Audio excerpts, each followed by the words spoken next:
একদিন মুসা আলাইহিস সাল্লাম আল্লাহর সাথে কথা বলার জন্য বনের রাস্তা দিয়ে তুর পাহাড়ের দিকে যাচ্ছিলেন। এমন সময় দেখতে পেলেন একটি হরিণ রাস্তার মধ্যে দাঁড়িয়ে আছে। আল্লাহর নবী ভাবলেন হরিণটি মনে হয় আমাকে দেখেনি, তাই রাস্তায় দাঁড়িয়ে আছে। তাই তিনি হরিণটিকে তাড়িয়ে দিয়ে সামনের দিকে যাওয়ার চেষ্টা করলেন। হরিণটি তার রাস্তা ছাড়ল না। এতে মুসা আলাইহিস সালাম কিছুটা বিরক্ত বোধ করলেন। সঙ্গে সঙ্গে আল্লাহ রাব্বুল আলামিন হরিণের জবান খুলে দিলেন। হরিণটি মুসা আলাইহিস সালামকে বলল, হে আল্লাহর নবী, আপনি কেন আমাকে তাড়িয়ে দিচ্ছেন? আমি তো আপনার কাছে একটি অভিযোগ নিয়ে এসেছি।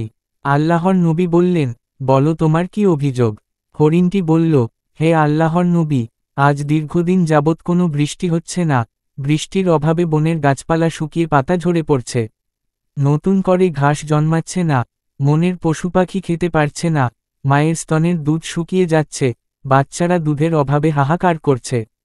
আপনি তো আল্লাহর সাথে কথা বলার জন্য তুর পাহাড়ের দিকে যাচ্ছেন। দয়া করে আল্লাহর রাব্বুল আলামিনকে জিজ্ঞেস করবেন, কবে তিনি রহমতের বৃষ্টি বর্ষণ করবেন। ভিডিওটি ভালো লাগলে চ্যানেলটি সাবস্ক্রাইব করুন এবং একটি লাইক দিন।